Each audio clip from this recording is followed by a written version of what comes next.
میرے نبی پاک نے فرمایا 3 کام کرو تمہیں فائدہ ہوگا. حضرت عبدالرحمن ابن عوف فرماتے ہیں میں نے اس کا تجربہ کیا اس حدیث کا, اور آپ فرمایا کرتے تھے مجھے اللہ کی عزت کی قسم جو میرے نبی نے کہا حق اور سچی کہا ہے, حق اور سچ کا. حضور سید عالم صلی اللہ علیہ وسلم نے فرمایا صدقہ دینے سے مال کم نہیں ہوتا. صدقہ دینے سے مال جی کیا کرنے سے, یہ وعدہ ہے نبی پاک کا. صدقہ دینے سے پیسے, اچھا بتائے نا جی مجھے 1000 میں سے 500 دے دیا تو باقی کتنے رہ گئے, تو حضور فرما رہے ہیں کم نہیں ہوتے. 1000 دے دیا تو باقی کتنا بچا, نہیں بھائی میرے محبوب فرماتے ہیں تو اللہ کے راستے میں 1 دے وہ تجھے 700 گنا کر کے واپس عطا فرمائے گا. نبی پاک نے فرمایا صدقہ دینے سے مال کم نہیں ہوتا, اور فرمایا معذرت کرنے سے عزت میں کمی نہیں آتی. معذرت کرنے سے عزت میں کمی, اللہ اکبر, معذرت کرنے سے عزت میں کمی.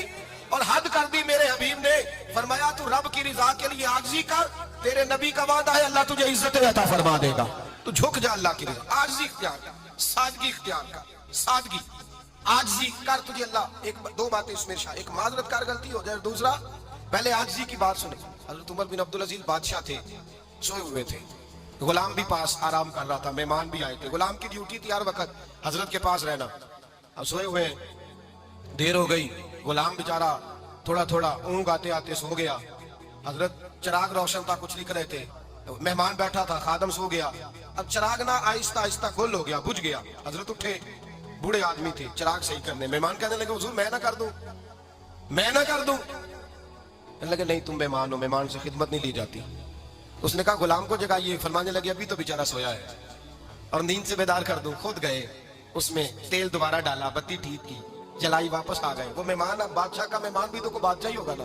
کہنے لگا حضور آپ اپنے کام خود کرتے ہیں, کیا لفظ ہے, کیا حسن ہے, اور 2 جملوں میں کیا تاثیر ہے. آپ فرمانے لگے ہاں میں اپنے کام خود کرتا ہوں. جب میں گیا تھا تب بھی عمر بن عبدالعزیز ہی تھا, اور جب چراغ صحیح کر کے واپس آیا ہوں تو پھر بھی عمر بن عبدالعزیز ہی ہوں. میرے اندر کوئی تبدیلی آئی, میں وہی ہوں جو گیا تھا. حضرت سیدنا فاروق اعظم رضی اللہ تعالیٰ عنہ فرماتے میں بیٹھا تھا, اور ابھی 3 دن ہوئے تھے نبی پاک صلی اللہ علیہ وسلم کے وصال ظاہری کو. میں بیٹھا ہوا, 2-3 بچیاں آ گئی, اور حضرت ابو بکر صدیق رضی اللہ تعالیٰ عنہ کے سامنے آ کے بیٹھ کے رونے لگی. جناب صدیق اکبر رضی اللہ تعالیٰ عنہ کا بچیاں روتی کیوں ہو؟ تو کہنے لگے آپ خلیفہ بن گئے ہیں. جب سے ہمارے ابا کا انتقال ہوا تھا ہمارا ذریعہ معاش یہ تھا کہ ہم نے بکریاں رکھی ہوئی تھی. آپ روز آتے تھے, بکریوں کا دودھ دھوتے تھے, ہم پی بھی لیتی تھی, بیچ کے گزارا بھی کر لیتی. اب آپ تو خلیفہ بن گئے, کون آیا کرے گا؟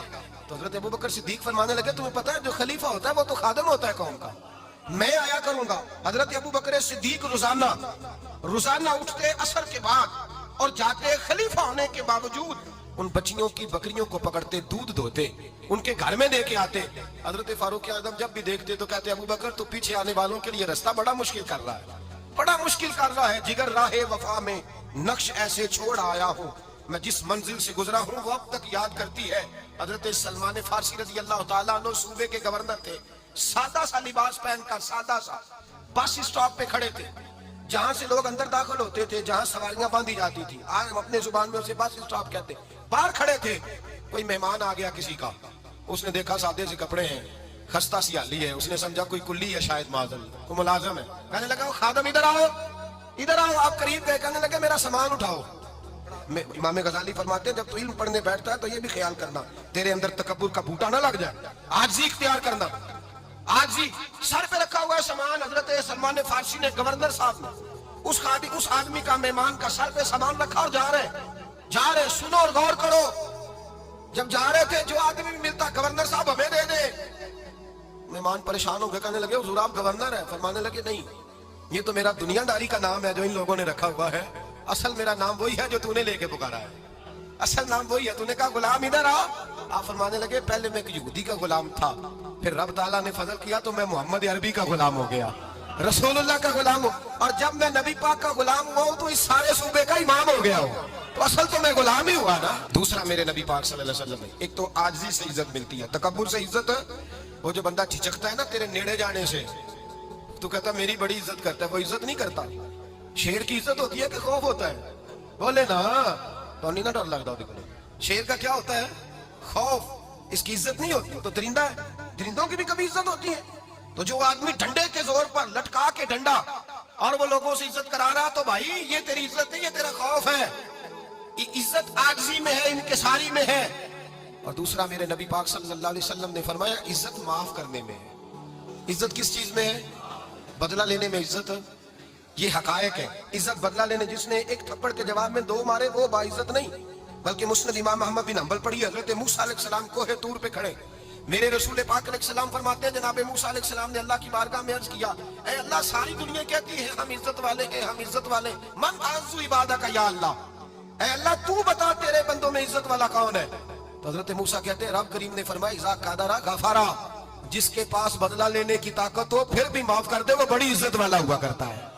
جو اینٹ کے جواب میں پتھر مار سکتا ہو، جو گولی کے جواب کے اندر 15 گولیاں مار سکتا ہو لیکن معاف کر دے وہ بڑی عزت والا ہے۔ عزت والا ہے جو معاف کرے۔ حضرت فخر جہاں دہلوی بہت بڑے درویش تھے، سلسلہ عالیہ چشتیہ کا بہت بڑا نام، اور اس صوفی کے آپ حالات پڑھیں تو رب کریم نے بڑا ہی نوازا ہوا تھا۔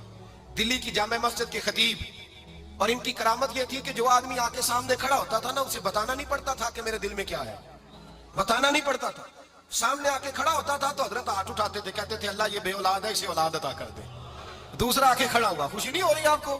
دوسرا آدمی کھڑا ہوا، دوسرا آدمی اس نے آ کے کہا دعا کے لیے سامنے کھڑا ہوا تو حضرت کہنے لگے اے اللہ بیمار ہے، وہ کہتا میرے دل میں بات تھی مجھے بتانی نہیں پڑی، اتقوا فراست المومن فانہ ینظر بنور اللہ، نبی پاک نے فرمایا مومن کی فراست قلبی سے ڈرا کرو، وہ تو اللہ کے نور سے دیکھتا ہے۔